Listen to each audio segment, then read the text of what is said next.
Buenas tardes, estimados estudiantes de Derecho de Familia de la Universidad de Tarapacá. El día de hoy vamos a revisar rápidamente algunos contenidos sobre, ahí estamos, creo que ahí lo ven, sobre Derecho de Familia, específicamente las causales de incapacidad relativa para contraer matrimonio. ¿Cuáles son estas? Bueno, cuando hablamos de causales de incapacidad relativas o impedimentos dirimentes relativos. Dos son las causales de incapacidad relativas o impedimentos dirimentes relativos que contempla la ley conforme a lo que vamos a exponer o que estamos revisando hasta ahora. La primera parte, lo que estamos revisando ahora, se encuentra regulado en el artículo 6 de la Ley de Matrimonio Civil. Un primer impedimento dirimente relativo, o esta incapacidad relativa, es por vínculo de parentesco. Por vínculo de parentesco.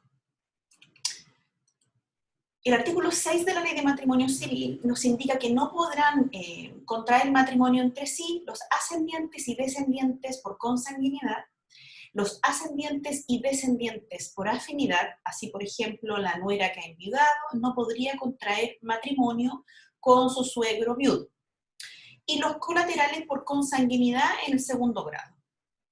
Tampoco podría contraer por este vínculo de parentesco matrimonio el adoptado con uno de los adoptantes, porque la adopción confiere al adoptado el estado civil de hijo del o de los adoptantes, conforme a lo dispuesto en el artículo 1 de la Ley 19.620, que ya hemos mencionado, de adopción de menores. En este caso, el adoptado, además, no podrá contraer matrimonio con cualquiera de sus ascendientes biológicos o con sus hermanos biológicos, pues se mantiene para este efecto el vínculo de filiación de origen, que está regulado en el artículo 37 de la Ley de Adopción de Menores.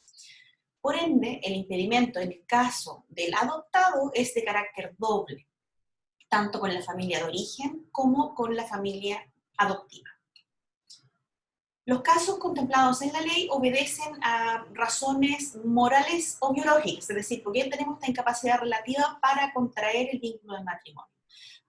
Por estas razones morales o biológicas, ¿qué es lo que fundamenta o cuál es el fundamento que tiene la ley? Impedir degeneraciones físicas o psíquicas de estos hijos o descendientes que puedan provenir de este matrimonio.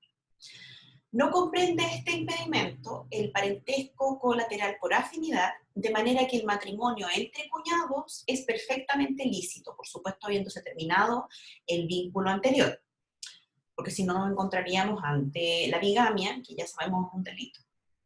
Observa la doctrina que la restricción impuesta por este artículo es mínima. Esto lo hace en comparación con otras legislaciones, con legislaciones de otros países, como por ejemplo la legislación francesa o la española, donde se prohíbe también el matrimonio entre tíos y sobrinos, o sea, entre parientes en tercer grado en la línea colateral. Así, el artículo 47, número 2 del Código Civil Español, aunque el impedimento es indispensable, conforme al artículo 48, inciso segundo. Es decir, nuestra normativa establecida en el artículo 6 de la Ley de Matrimonio Civil, específicamente en esta incapacidad relativa para contraer el vínculo, por este vínculo de parentesco,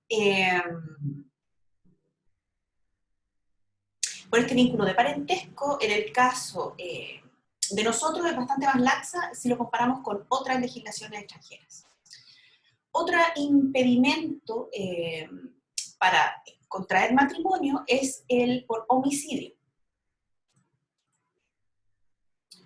regulado en el artículo 7 de la Ley de Matrimonio Civil, donde me indica que el cónyuge sobreviviente no podrá contraer matrimonio con el imputado contra quien se hubiera formalizado investigación por el homicidio de su marido o mujer, o con quien hubiera sido condenado como autor, cómplice o encubridor de este delito.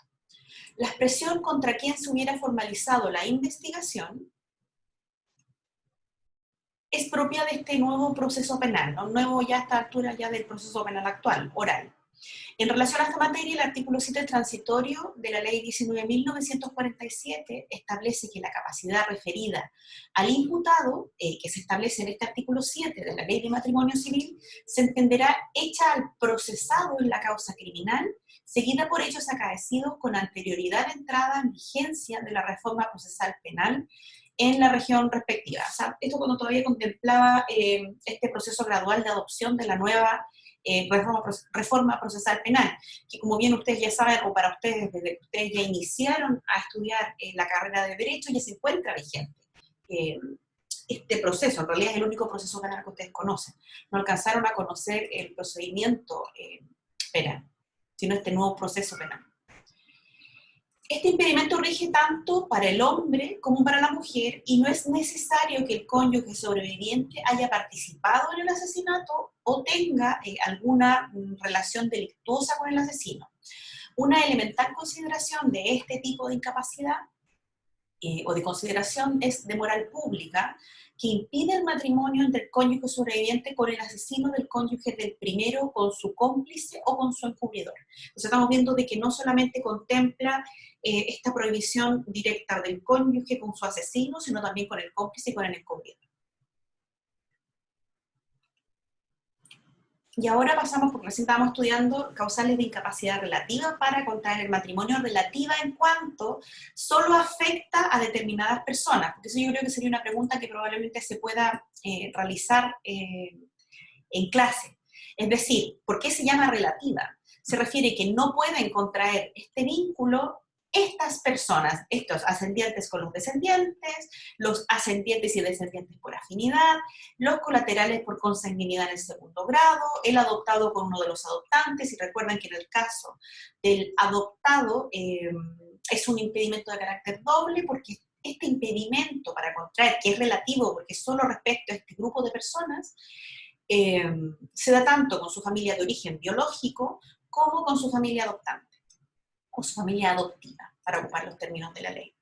Lo mismo en el caso del homicidio, es relativo porque se refiere a una incapacidad para contraer el vínculo matrimonial entre personas determinadas. Cuando hablamos de homicidio, se refiere tanto al cónyuge sobreviviente del homicida, no puede contraer matrimonio con el homicida de su cónyuge fallecido, ni con el cómplice ni con el encubridor. Y esto yo les decía que el fundamento era un fundamento más bien de carácter moral.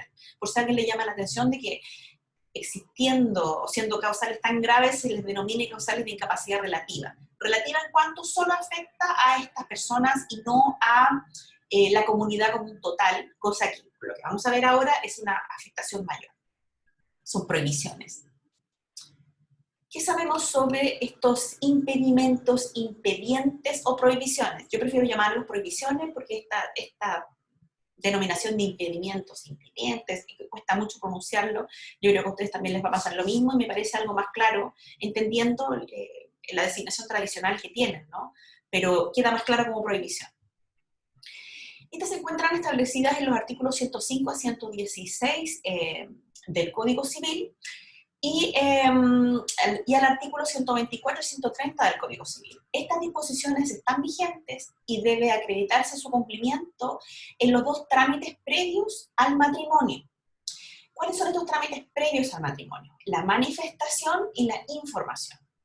En efecto, el artículo 9 de la Ley de Matrimonio Civil dispone que quienes quisieran contraer matrimonio deberán comunicar al oficial civil, si corresponde, los nombres de las personas cuyo consentimiento sea necesario y el hecho de no tener prohibición legal para contraer matrimonio. A su vez, el artículo 12 de la misma ley señala que se acompañará a la manifestación una constancia fehaciente del consentimiento para el matrimonio prestado por las personas que indica el Código Civil. Por su parte, el artículo 14 dispone que el momento de presentarse o hacerse la manifestación, los interesados recibirán información de dos testigos por lo menos sobre el hecho de no tener impedimentos ni prohibiciones para contraer matrimonio, es decir, las que nosotros hemos revisado hasta ahora. El efecto del quebrantamiento de tales impedimentos no es la nulidad del matrimonio, a pesar del nombre que nosotros vemos, sino que en cada caso es el que señale la ley. Los impedimentos impedientes o prohibiciones son: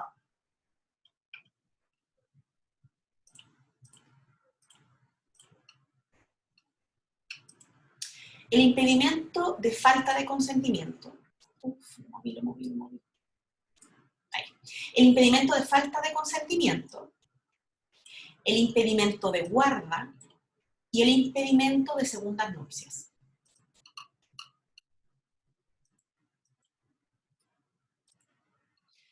Vamos a hacer ahora, después de haber visto de forma general, ya vimos las posibilidades de incapacidad relativa para contraer el vínculo matrimonial.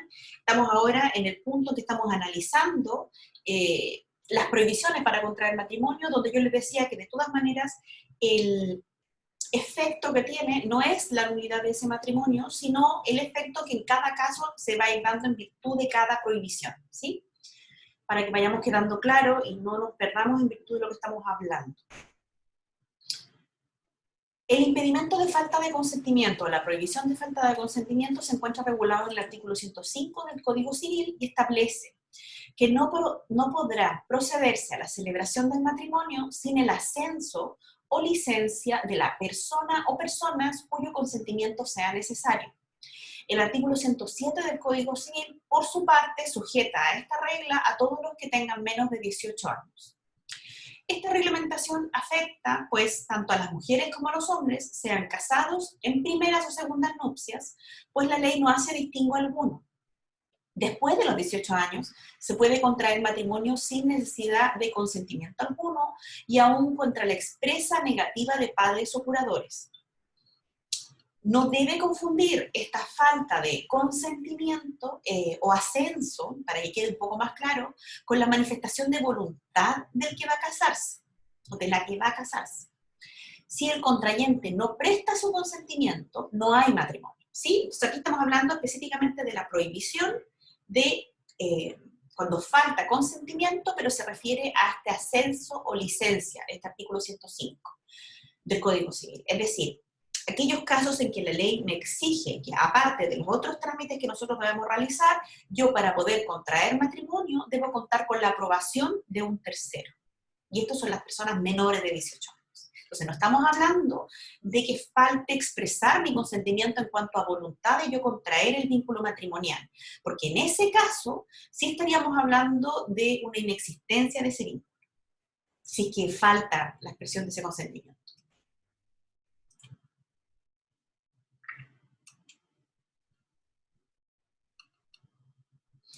En otras palabras, estamos ante manifestaciones de voluntad de disímil finalidad e importancia. Estamos ante lo que se denomina una doctrina de acto complejo, de complejidad desigual, que ustedes probablemente deben haber estudiado en algún momento en actos jurídicos, específicamente cuando vieron actos jurídicos unilaterales pluripersonales. El consentimiento debe ser expresado o prestado expresamente para que no resulte tan redundante, en virtud de lo que se establece en el artículo 107 del Código Civil. El artículo 12 de la Ley de Matrimonio Civil agrega que puede ser verbal o escrito. Puede prestarse en el momento del matrimonio o con anterioridad a su celebración. En este segundo caso, es decir, con anterioridad a su celebración, el consentimiento deberá prestarse por escrito. Pues el artículo exige, como antes referíamos, que se acompañe a la manifestación constancias fehacientes del consentimiento. Estas expresiones indican que la exigencia solo puede ser cumplida acompañando el documento en que conste el ascenso. Recuerden, ascenso es este consentimiento, este consentimiento prestado, esta licencia que presta un tercero que autoriza que una X persona pueda casarse. El artículo 12 no exige categóricamente que el ascenso conste por escritura pública, pero al determinar que la constancia sea fehaciente o sea indiscutible, no puede referirse sino al instrumento público, que es lo que finalmente en sí mismo produce este efecto de fehaciente. Este antecedente se agrega en el momento de hacer la manifestación, a menos que se preste verbalmente ante el oficial del registro civil al momento de contraer matrimonio. En la inscripción del matrimonio, además, debe también dejarse constancia del nombre de quienes dieron su consentimiento y su testimonio fehaciente del mismo. Esto según lo que se encuentra regulado en los artículos 39, números 8 y 9 de la Ley de Registro Civil. Aun cuando la ley no lo dice expresamente, no cabe duda que el ascenso, es decir, esta autorización, esta licencia para casarse, debe ser nominativa, es decir, debe referirse a persona determinada, con quien el menor, porque recordemos que estaríamos, ¿quiénes son los que requieren este ascenso? Son los mayores de 16 años y menores de 18 años que la ley autoriza para contraer matrimonio, siempre y cuando cuenten con este ascenso. Es una autorización de carácter general y no cumpliría si no cumpliera con este carácter nominativo los requisitos o los propósitos establecidos por el legislador. Y entendiendo que para poder casarse en esta situación muy excepcional se requiere contar con el ascenso.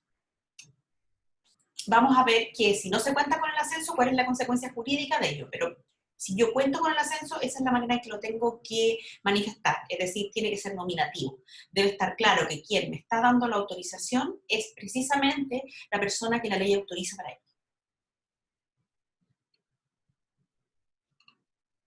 Tampoco cabe duda que este ascenso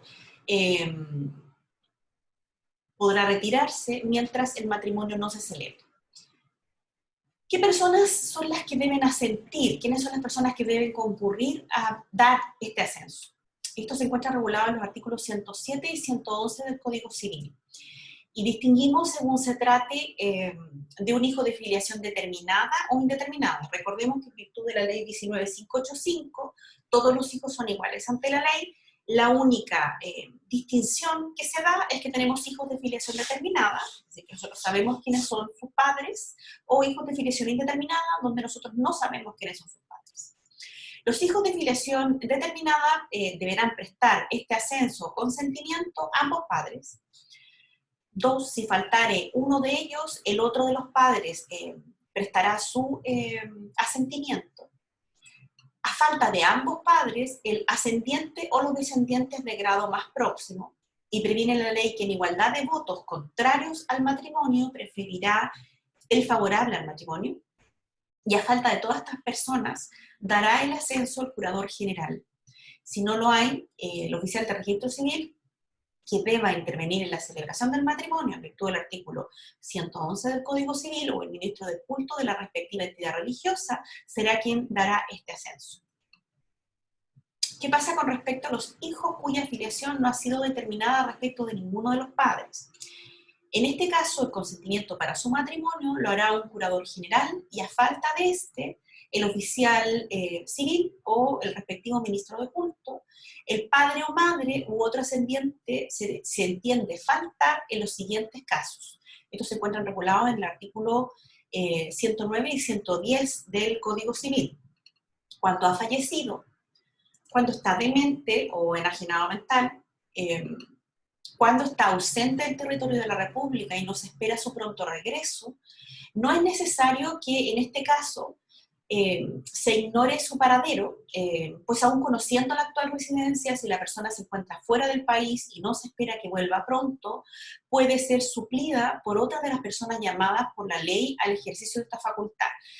Porque puede suceder que una de estas personas que puede otorgar el ascenso o licencia, nosotros tengamos clarísimo dónde se encuentra y esta persona se encuentre muy lejos, no tenga ninguna intención de regresar al país y también, a pesar de que exista alguna forma de contactarla o contactarlo, no tenga ninguna intención de participar en este acto o no tenga ningún interés en ese hijo en particular, ¿no? Porque también la ley, y sobre todo cuando hablamos de derecho de familia, tiene que contemplar también esta triste realidad que puede darse con respecto a algunos padres o madres que no les interesa más bien qué ocurre con sus hijos y tiene que dar la posibilidad de que este ascenso se pueda dar de otra forma, para no dejar amarrado a esta persona a necesariamente obtener esa autorización que de pronto a alguien no le interesa darle.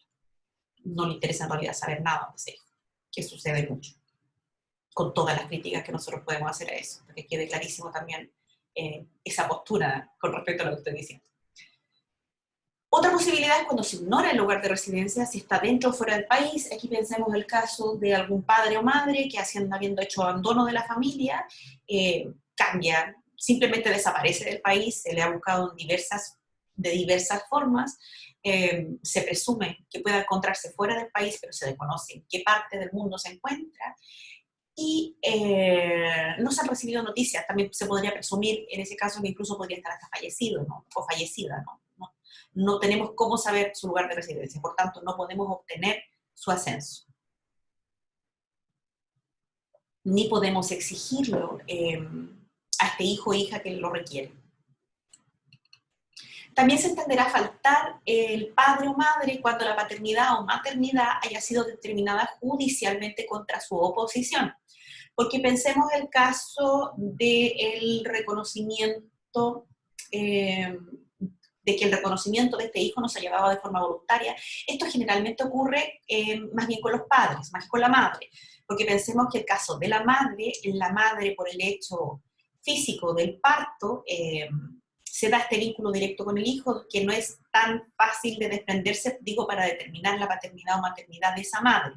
Por eso es que generalmente se da más bien con el padre, que físicamente no participa del acto del parto. Y tampoco de la gestación física, si bien por supuesto participó genéticamente en ello, si no está en una relación, puede que incluso hasta no tenga conocimiento de la existencia de este hijo, también puede ocurrir, ¿no? Si esta paternidad, aparte, no solamente estoy llamando este ejemplo que no sepa, porque puede suceder también que un padre al enterarse de que existe este hijo, decida no reconocerlo. Y puede ser que la madre decida que este reconocimiento se defina judicialmente. Si el padre o la madre, para ser justa, está constantemente en negación en el juicio de este hijo, y judicialmente se determina contra su oposición que esa persona, ese niño, es su hijo, ese niño o niña, se entenderá también faltar el ascenso de este padre, esa es su presencia. Es decir, el padre o madre que no quiso reconocer a este hijo, que solo lo reconoció por la intervención judicial y por fuerza de la ley, tampoco el hijo o hija está obligado a obtener el ascenso de este padre o madre, por las razones obvias que esto puede ocurrir.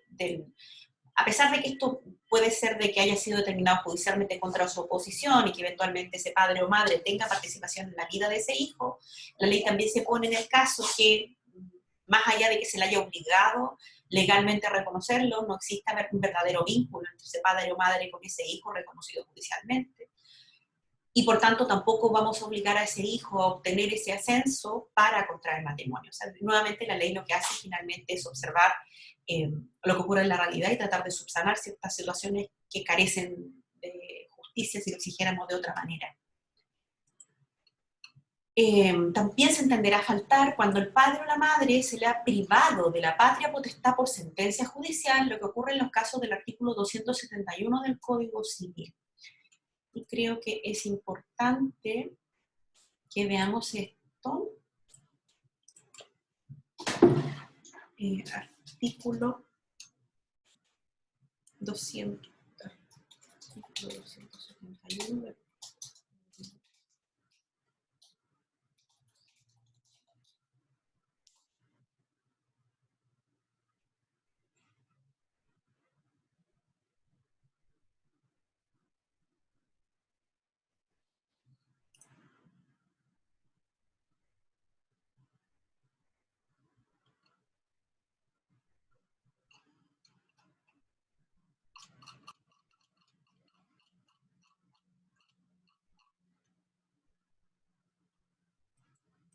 Vamos a compartir.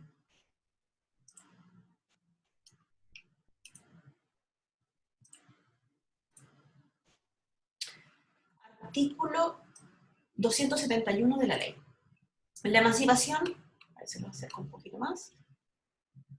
La emancipación judicial se efectúa por decreto del juez cuando el padre o madre maltrata habitualmente al hijo o hija, salvo que corresponda ejercer la patria potestad al otro.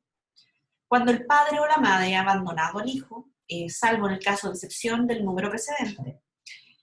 Cuando por sentencia ejecutoriada el padre o la madre haya sido condenado por delito que merezca pena aflictiva, aunque recaiga indulto sobre la pena, a menos que, atendida la naturaleza del delito, el juez estime que no exista riesgo para el interés del hijo o de asumir el otro padre la patria potestad, en caso de inhabilidad física o moral del padre o la madre, si no le corresponde al otro ejercer la patria potestad, y la resolución judicial que decrete la emancipación deberá inscribirse al margen de la inscripción de nacimiento del hijo.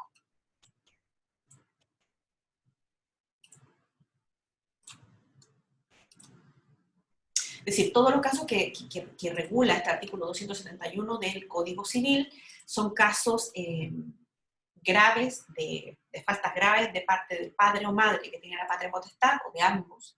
Por tanto, naturalmente, tampoco se podría esperar la ley o el legislador o la legisladora que el hijo se vea obligado a la hora de querer contraer matrimonio, de contar con el ascenso o la autorización, o la licencia o el consentimiento de este padre o madre o de ambos.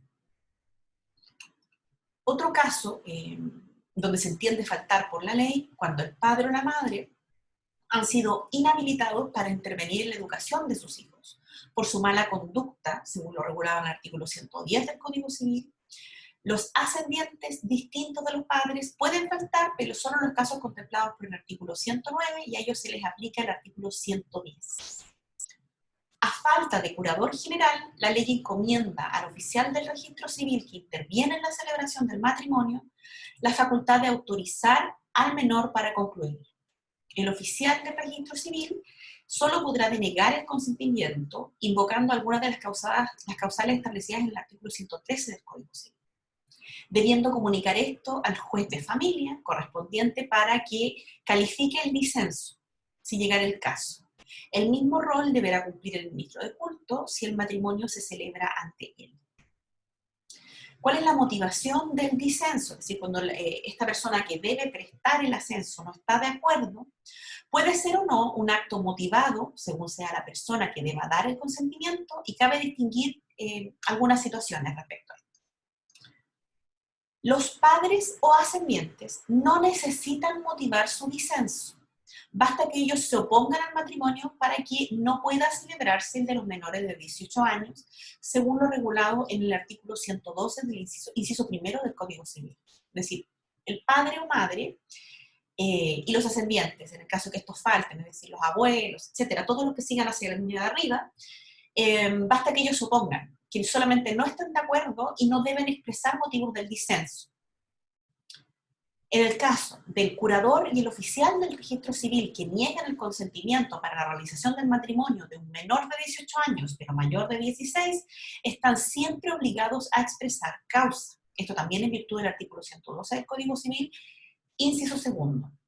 Y lo mismo se aplica, porque es la misma regla o el mismo sentir para el ministro de culto. Es decir, cuando estamos hablando del vínculo familiar que pueda existir entre la persona que quiere contraer matrimonio y sus padres, la ley autoriza para que, en el caso de disenso, este disenso no deba ser motivado, no se debe, por parte del padre, madre o los ascendientes, expresar razón alguna por la cual ellos no estén de acuerdo con ese matrimonio, pero en el caso de los oficiales que deban suplir ese acto, esa licencia, ese ascenso, que es el curador, el oficial de registro civil o el ministro de culto en su caso, ellos siempre deben expresar cuál es el motivo para no autorizar, no dar el ascenso o la licencia para contraer matrimonio.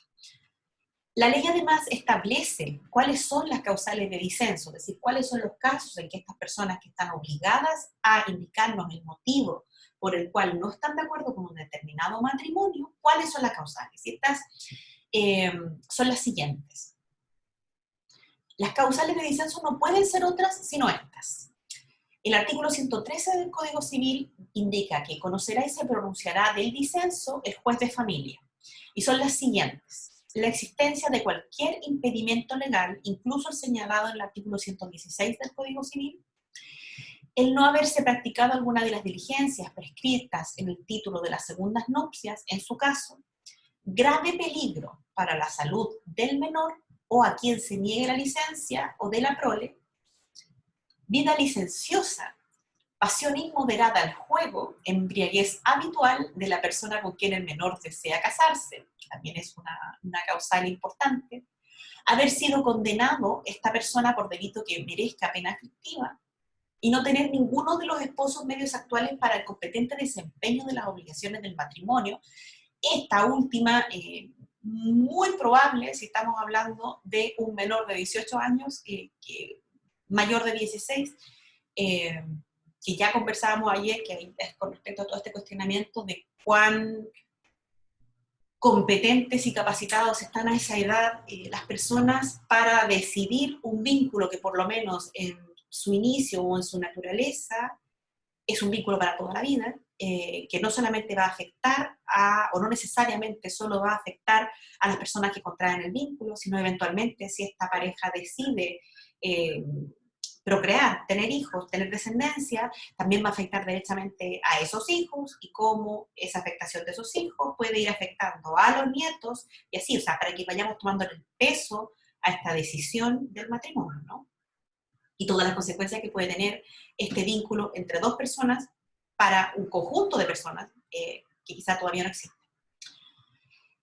Resumiendo entonces estas causales, que son las únicas causales posibles de disenso, dichas causales constituyen impedimentos legales, prohibiciones de carácter genésico, de carácter moral y de carácter económico. Y ahora nosotros tenemos que pensar, ¿qué es lo que sucede si falta este ascenso, si falta este consentimiento, si falta esta licencia para poder casarse? A diferencia de lo que ocurre en otras legislaciones, la sanción no es la nulidad del matrimonio. Este es válido, pero se castiga a la desobediencia, porque así lo dice la ley, la desobediencia del menor en la siguiente forma. Si el menor, porque recuérdense que es una persona mayor de 16, menor de 18, debió obtener el consentimiento de un ascendiente y prescindió de él, es decir, finalmente concurrió a casarse sin tener este ascenso, o pasó por sobre su negativa, es decir, si nos encontramos ante un caso de disenso, y el menor de todas maneras decide casarse, puede ser desheredado por ese ascendiente y por todos los demás. Se entiende por desheredamiento la disposición testamentaria en que se ordena que un legitimario sea privado de todo o parte de su legítima. Entonces se encuentra regulado en el artículo 1207 del Código Civil y ustedes lo van a conocer más a fondo, porque yo imagino que ustedes todavía no tienen derecho sucesorio cuando tengan derecho sucesorio. Esta sanción requiere de una declaración expresa de voluntad del ascendiente, es decir, debe otorgarse testamento. Es decir, para que opere esta sanción debe realizarse o debe otorgarse testamento por parte de este ascendiente y de todos los demás que quieran desheredar a este hijo o hija que se casó sin contar con el ascenso o contra el disenso manifestado. Debe otorgarse entonces testamento, privando al menor de lo que por ley le corresponde, según lo que establece el artículo 114 del Código Civil. El artículo 1208, número 4 del Código Civil, reitera la norma del artículo 114, donde nos dice, un descendiente no puede ser desheredado, porque recuérdense que nosotros no tenemos una libertad para testar plena, en cuanto nosotros tenemos una cierta cantidad, o grupos determinados de descendientes, ascendientes, dependiendo de cómo se vayan determinando los órdenes de sucesión, a quienes estoy obligado finalmente a dejar mis bienes, salvo el caso de la cuarta de libre disposición, sobre la cual una persona tiene libre disposición, puede dejarlo a un tercero, cualquiera, pero yo estoy obligado en este caso en el caso de este legitimado, a hacerlo parte de un testamento, no podría dejarlo fuera, salvo este caso. Y me dice el artículo 1208, número 4, un descendiente no puede ser desheredado sino por las causas siguientes: por haberse casado sin el consentimiento de un ascendiente, estando obligado a obtenerlo. Y podríamos afirmar que esta sanción se funda en una infracción por parte del menor de su deber de lealtad filial. Esta es finalmente la sanción que establece la ley, contemplado en el artículo 222, inciso segundo del Código Civil. ¿Por qué? Este artículo 222, inciso segundo del Código Civil, me habla también de los deberes que tienen los hijos con respecto a los padres. Los hijos deben respeto y obediencia a sus padres. Se ve fundamentalmente entonces en el caso del ascenso, o en el caso de contra el disenso de uno de sus padres, que se falla a este deber que tienen los descendientes, los hijos, que este deber de respeto y obediencia a los padres, establecido en el artículo 222, inciso segundo del Código Civil. Otro caso en que castigo, si el ascendiente muere sin dejar testamento, el menor pierde. Recuerden, porque para yo poder hacer válida la sanción en el caso de que el menor contrajo matrimonio sin mi ascenso contra mi descenso y este ascendiente fallece sin dejar testamento, el menor pierde la mitad de lo que por ley le correspondía en su herencia. En este caso no necesita la declaración de voluntad del ascendiente, por el contrario, en su silencio castiga la ley al descendiente con la privación de la mitad de la herencia. Y esto se encuentra regulado en el artículo 114, parte final del Código Civil. El ascendiente, sin cuyo necesario consentimiento se casó el menor, puede además revocar las donaciones hechas a este antes del matrimonio, y esta sanción solo compete al ascendiente que debió consentir, y no a los demás, como ocurre con los otros que vimos en el caso de desheredación, artículo 115 del Código Civil. Esta última sanción que estoy mencionándoles es solo con respecto al ascendiente que debió otorgar el consentimiento, que debió otorgar el ascenso. Sí. Naturalmente que las donaciones que puedan revocarse son irrevocables o entre vivos, ya que las donaciones por causa de muerte son esencialmente irrevocables, sin necesidad de que exista ninguna disposición especial para ello. Aún más si la donación revocable se otorgó ciñéndose a las solemnidades de las donaciones entre vivos, y el donante en el instrumento se reservare la facultad de revocarla. Y esto se cuenta de acuerdo al artículo 1137 del Código Civil, inciso segundo, y debe confirmarse expresamente en el acto testamentario. El menor además puede tener las sanciones penales indicadas en el artículo 384 del Código Penal. Las sanciones penales alcanzan además al oficial del registro civil que autorizó el matrimonio. El Código Civil en todo caso señala que no se pierde por el menor el derecho a demandar alimentos. Es decir, este menor, a pesar de casarse sin el ascenso o casarse contra el disenso de este padre o madre o bien ascendiente que deba prestarlo, de todas formas, si bien puede ser desheredado, no pierde la posibilidad de exigir alimentos de estas personas a las cuales no les pidió el debido consentimiento o habiéndose manifestado no se respetó. Ya, entonces con esto que hemos revisado ya vamos quedando claro a qué nos referimos cuando hablamos de este impedimento de falta de consentimiento. Es decir, recuerden que el consentimiento nos estamos refiriendo al ascenso, no a la manifestación de consentimiento por parte de uno de los contrayentes, porque en el caso de que uno de los contrayentes no manifieste su intención de casarse o lo vaya haciendo contra su voluntad, entonces estaríamos hablando de un matrimonio inexistente.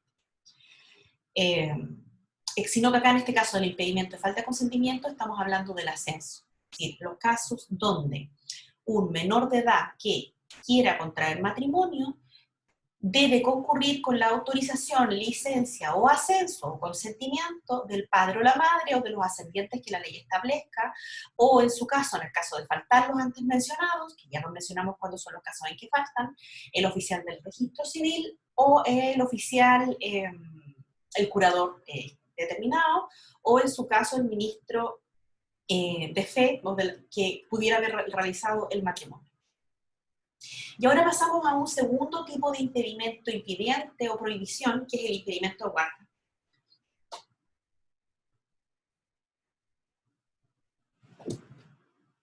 Este impedimento se encuentra regulado en el artículo 116 de la ley, del Código Civil, y consiste en que el menor de 18 años no puede contraer matrimonio con su tutor o curador sin que la cuenta de administración de este tutor o curador haya sido aprobada por el juez con audiencia del defensor de menores. Se entiende que si se trata de un tutor El menor deberá haber cumplido 16 años para contraer matrimonio. Recuerden, un menor de edad puede contraer matrimonio en Chile siempre y cuando tenga más de 16 años, bueno, y por supuesto menos de 18, porque entonces va a dejar de ser menor, ¿no?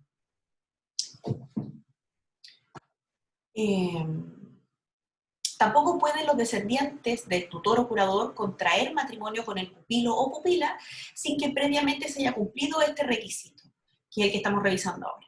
La sanción por la contravención, nuevamente, y esto es importante porque recuerden que siempre son sanciones distintas para cada prohibición, no es la nulidad del matrimonio, sino la pérdida que sufre el guardador de toda remuneración por el desempeño de su cargo.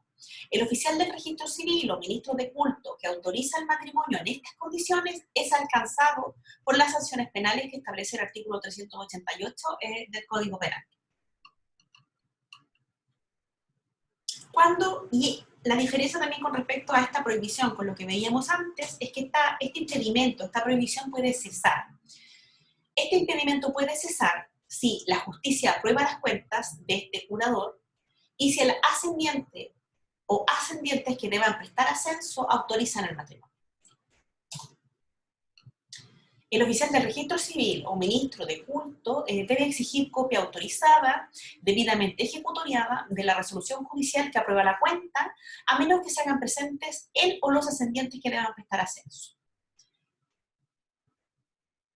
Esto es todo lo que tenemos con respecto a este impedimento de guarda. El fundamento finalmente se debe a, porque recordemos que aquí en el impedimento de guarda nosotros no estamos hablando de que exista una relación de que sean familiares, ni ninguna prohibición o impedimento por ese lado, sino más bien se refiere a la buena fe en la gestión del cargo que realiza este guardador o este curador de este menor de edad que se encuentra en esta edad posible de casarse. Entonces, lo que le pide la ley a fin de que pueda contraer matrimonio con este menor que estaba, nuevamente, mayor de 16 años, menor de 18 años, que se encuentra a su cuidado, es que haya cumplido con la cuenta final, es decir, haya entregado a la administración y haya dado cuenta final de toda su administración.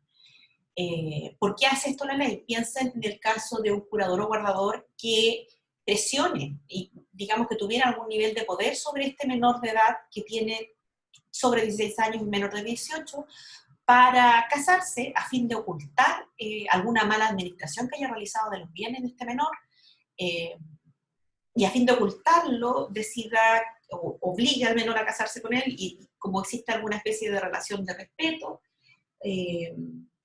o este temor reverencial que nos dice el código que si bien no es fundamento suficiente como para afectar la expresión de voluntad de este menor, sí puede ser una presión suficiente sobre este para decidir casarse. Entonces la ley, para evitar este tipo de problemas probables que pudieran ocurrir con un guardador o un curador, establece este impedimento o prohibición de guarda, que a diferencia del anterior, del impedimento de falta de consentimiento, cesa, puede cesar, y nosotros mencionamos en el caso que la justicia ya finalmente se haga, la entrega, la cuenta final por parte de este guardador, y la justicia ha aprobado esta entrega de cuentas, y si el ascendiente o ascendientes que debieran prestar el ascenso autorizan este matrimonio.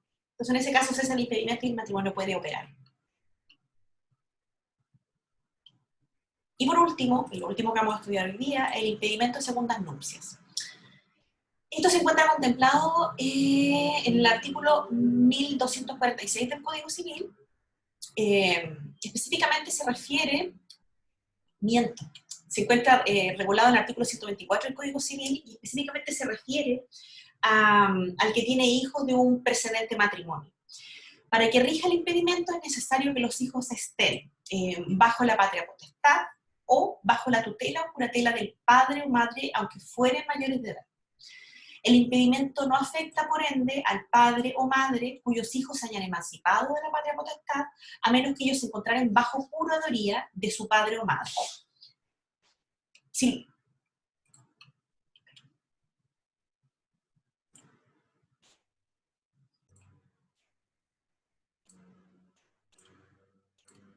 Ya. En este impedimento de segundas nupcias quise buscar bien para dejarles bastante claro porque hubo una modificación legislativa a finales del año pasado.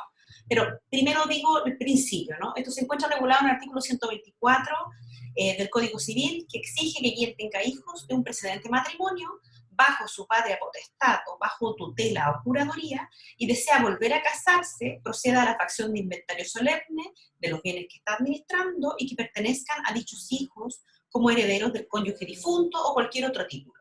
Para la confección de este inventario se dará a los menores un curador especial, regulado en los artículos 345 y 494, debiendo proceder a su designación conforme al artículo 125, aunque los hijos no tengan bienes. Este impedimento de segundas nupcias finalmente lo que se ocupa o se preocupa es de la protección y garantía del patrimonio de estos hijos de un vínculo anterior con respecto a un nuevo vínculo que pueda tener su padre o madre, independiente de qué es lo que haya ocurrido con el otro padre o madre. Les quiero también mencionar que este impedimento, esta prohibición, fue sujeto a una modificación legislativa, y se las quiero mostrar para que ustedes la puedan ver, la puedan revisar, qué es lo que yo estaba haciendo para mostrárselos. Miren, aquí no sé si ven esto, yo creo que sí. Sí. El año pasado hubo un contundente apoyo a una norma que termina con los impedimentos para contraer segundas nupcias. Durante este debate, los senadores coincidieron que se está haciendo frente a una norma discriminatoria contra las mujeres y valoraron que se actualice esta legislación. Bueno, familia, ¿no? Que ya lo conversamos de las clases anteriores, esto suele ocurrir. La Cámara Alta aprobó en general el proyecto de ley en el segundo trámite constitucional que adecúa los cuerpos legales en el sentido de suprimir los impedimentos para contraer segundas nupcias, y se acordó como plazo de indicación el lunes 12 de noviembre. Recordemos todo lo que son octubre.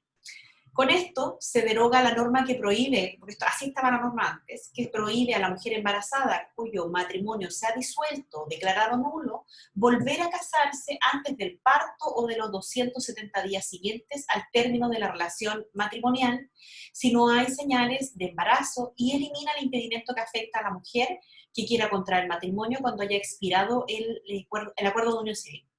Asimismo, se reduce de 180 días a 26 semanas a 168 días, 24 semanas, anteriores al parto, el tiempo mínimo de gestación establecido para que opere la presunción de derechos sobre el momento en que se produjo la gestación. De este modo, se amplía el periodo dentro del cual se puede aplicar la presunción, permitiendo en ella también incluir los nacimientos prematuros. A juicio de los legisladores, esto es un avance para terminar con ciertas normas anacrónicas y discriminatorias contra las mujeres. Pensemos que esta normativa, finalmente lo que se refería antes, este impedimento de las segundas nupcias que nosotros revisábamos, se ocupaba de la posibilidad que se generara un nuevo vínculo matrimonial y que la mujer que venía de un vínculo anterior, ya terminado por supuesto, por alguna razón estuviera embarazada en el proceso de gestación, y más que nada se refiere a la presunción de paternidad. Acuérdense la presunción que establece la ley en cuanto al marido. Cuando una mujer queda embarazada, estando casada legalmente, existe una presunción de paternidad de ese hijo, de ese marido. Disculpen que haya perdido un poquito la atención, pasa que una amiga me está avisando que está por tener a su bebé justo que estoy hablando de esta materia, y esto me provocó un poquito de desconcierto. Voy a dejar la clase hasta aquí. Nos vemos hoy día. Creo que hemos visto bastantes cosas interesantes, importantes, y ya con todo lo que hemos realizado hasta ahora, creo que hoy día lo conversamos, pero tenemos que ir viendo más o menos ya las formas de evaluar, y creo que la primera evaluación, que no, por supuesto, no la estoy fijando, sino que solo quiero que lo conversemos hoy día, debiera ser de carácter práctico, y se me ocurren algunas ideas dentro de lo que estamos viendo ahora. Así que nos vemos en la tarde, que tengan una muy buena semana, y nos vemos. Hasta luego.